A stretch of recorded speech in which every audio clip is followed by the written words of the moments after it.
Alright, so while people are still fast forwarding to the end of the October power rankings and not understanding that they're an average of the month, and the average standings, know where they are right now, let us talk about the Vancouver Canucks as a result of what, and I get it. For me, the Vancouver Canucks are top half of the league in general. Okay. And I am guarded of the Canucks. The funny thing is, an Elias Pettersson jersey, I've never had a Canucks jersey with a name on it. That's never been a thing. I never had Kirk McLean. I never had Linden. I never had Bure. I never had Messier. Does anybody have Messier on a Canucks jersey? If you do, I'm sorry, and I'm sure that it's hidden away somewhere. I never had a Jovanovski. I never had a Bertuzzi, a Naslund, nothing. I have two Elias Pettersson jerseys. Two of them.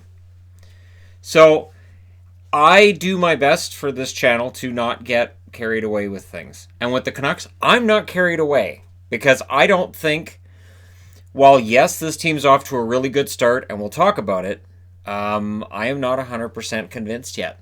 So let's go through each game they've played this year. Purple dots are teams currently in playoff spots. Notice there are 4 games against teams that are currently in playoff spots in the NHL. At Edmonton, they lost 3-2. They had a 2-1 lead in the third. Comeback, McDavid doing his McDavid thing. Otherwise, they would have an even better record. The second star of that game was Tanner Pearson, and Canuck fans were loving Tanner Pearson at that moment. Markstrom saved 19 out of 22 shots. Wasn't really the problem in that game, but yeah, the Oilers came back. So, they go to Calgary right after that. They lose 3-0. Markstrom saved 27 out of 29 shots.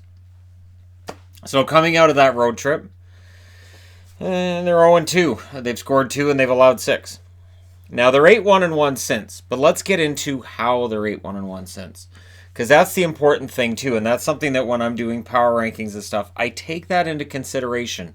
Each night when I update the board, I take into consideration who they beat, how they beat them, and we can definitely talk about that. Versus LA, they win 8-2. This wasn't a close game. 3 stars were JT Miller, Brandon Sutter, and Quinn Hughes. Markstrom saved 37 out of 39 shots. Everything firing the Canucks' way that night.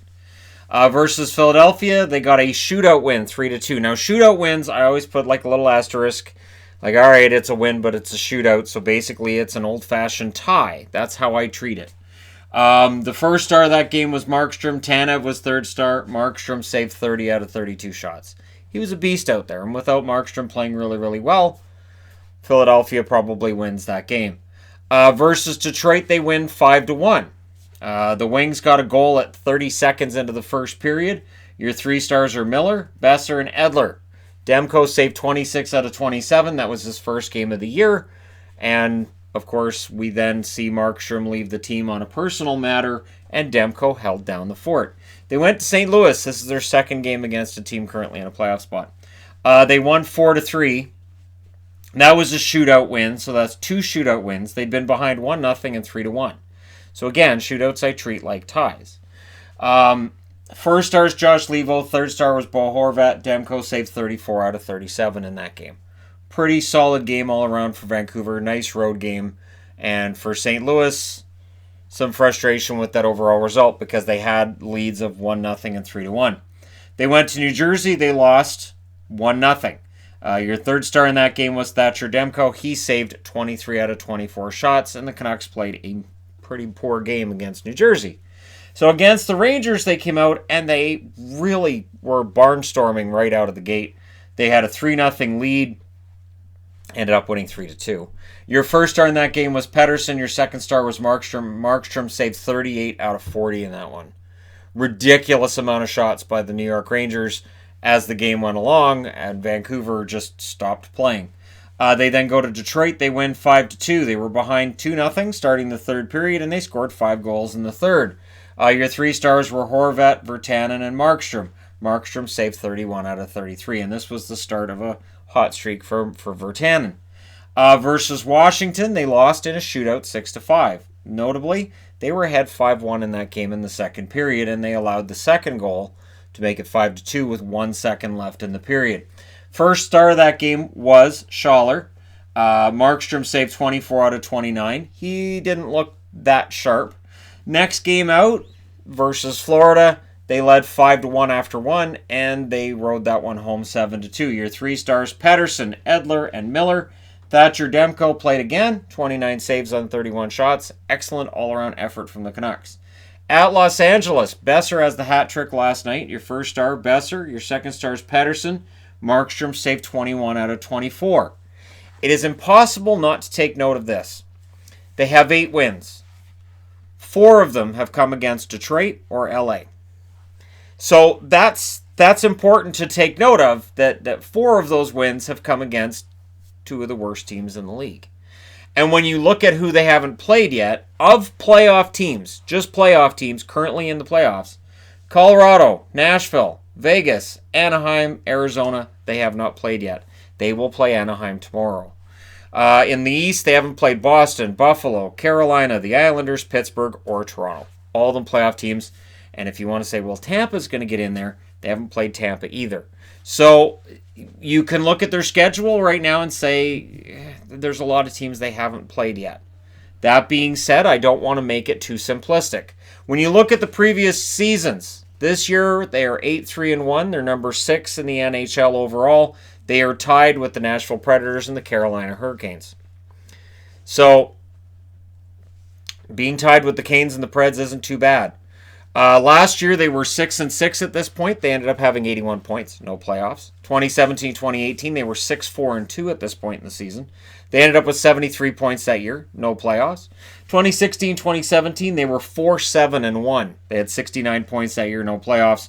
2015-2016, they were 6-2-4, 75 points. And I remember that season kind of having a similar feeling to now, and people being like, Shannon, you got to stop. They keep getting points. At least they're getting points in overtime.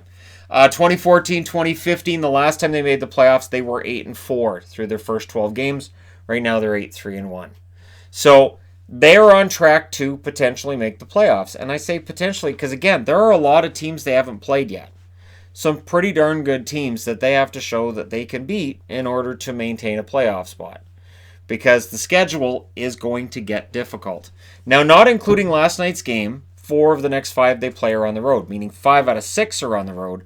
That's going to tell us a lot because the Canucks' road record has been kind of, well, they won in LA, they won in Detroit, they won in the Rangers, so they've won the last 3. They've won 4 of the last 5. Prior to that, they lost the first 2. So overall, good record. They need to have it be a great record. Then they have a 4-game homestand. That homestand is going to be important. They play New Jersey, Nashville, Dallas, and Colorado. Nashville and Colorado, 2 of the top teams in the league. We don't know if Colorado, by that point, would have either Landeskog or Rantanen back. I assume they won't be a pushover. Nashville isn't going to be a pushover. Dallas seems to be getting better. They seem to be digging their way out. And New Jersey's already beaten Vancouver once.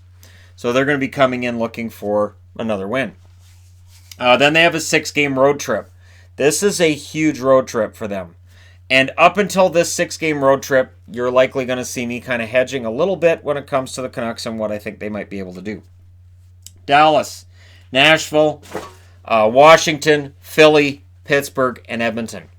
That is a huge road trip. That's one where you're going over most of the continent, and it's going to be very telling what their record is like after that. Then they have a 5-game homestand. And in that homestand, they play Edmonton, Ottawa, Buffalo, Toronto, and Carolina. That homestand looks a little bit easier, and yet Edmonton, playoff team, Buffalo, playoff team, Toronto, and Carolina, playoff teams. That road trip, it's going to be an interesting one. So they will be meeting Dallas and Nashville soon, and they will be by, I would say, early December. We'll have a better idea of where they're at. This isn't me hating. You look at the 3 stars, Pettersson, Besser, they're both looking like the real deal right now. Besser with the hat trick last night. Pettersson had 4 points. Markstrom's put up excellent numbers, same as he did last year. And Demko absolutely looks like he'll be able to play 30-35 games this year, if not end up just splitting the starts with Markstrom. You look at how it's worked with Boston, with Rask and Halak. Vancouver can absolutely do that with Markstrom and Demko. It is not a matter of me saying, well, they're not very good. I'm just going to not give them the benefit of the doubt. It's, I understand they're winning. I look at who they're playing against. You play the schedule that you're given, but I'll have a better idea, for me anyways, of where they're at once they've played some of the teams on this list. Like tomorrow night in Anaheim. That's a big game. Anaheim traditionally against Vancouver has been a problem. And Anaheim has been a very up and down team. I have no idea what to expect from the Ducks tomorrow night. The Ducks have kind of frittered away that early start. And so it's a matter of just how much drive and determination do they have to get back on track and to get back to where they were at the start of the season, and what might happen with Vancouver. I'm excited about the future. I will say I think that the overall nucleus of this team going forward that the Vancouver Canucks has is very talented, but I'm not going to go crazy. I'm not going to go crazy and declare, all right, this year they make the playoffs, this is their year. I'm not going to go crazy that way, because then you look foolish a couple months down the road if/when it doesn't happen. So definitely guarded, and I feel the same way in regards to almost any team that's got off to a really, really good start that doesn't traditionally do so. It is a very long season. We're 12 games in. We've got 70 left. But let me know what you guys think in the comment section below regarding Vancouver's play and whether or not they can maintain it. Now, I know I talked about this the other day as well when I did the 4 teams off to the fast starts. I'm doing this because, yes, I do have Vancouver ranked on the power rankings below Arizona, Edmonton, and Buffalo, 3 other teams off to very fast starts. And maybe I'm being harder on them, but again, when you look at some of these wins, I say, yeah, I want to see wins against the more established, the better teams in the league, and see where they stand there. And then I'll say, all right, they definitely belong in one of the higher echelons. They've moved up. The power rankings, everybody losing their mind over the fact they're 22nd. They're 22nd for the month of October, meaning for those 4 power rankings I did in October, they ended up being ranked 22nd overall. Not where they are right now. Right now they're in the top 2 rows. So people are losing their minds over nothing.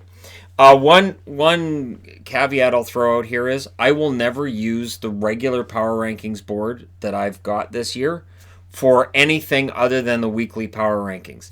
That is all it is for. I will never use that for any other power rankings of any sort. And if you see power rankings for any given reason and I'm not using that big board, it is not the weekly power rankings. So there you go. Let me know your thoughts as always. Don't forget to hit like and subscribe. And I'm not saying not to be excited. I get the excitement. That's why I've got Pettersson jerseys now. I've got 2 of them because, yeah, this kid looks fantastic. And you know, he could very well be that superstar that the Canucks really needed once the Sedins wound down. But that remains to be seen as well. Thank you guys so much for watching, for all your support. We're now 20 minutes out from hockey starting for tonight. It's just the 2 games. Nice, easy night. So looking forward to that and then doing the review after. Thank you guys for watching, and happy Halloween to everybody.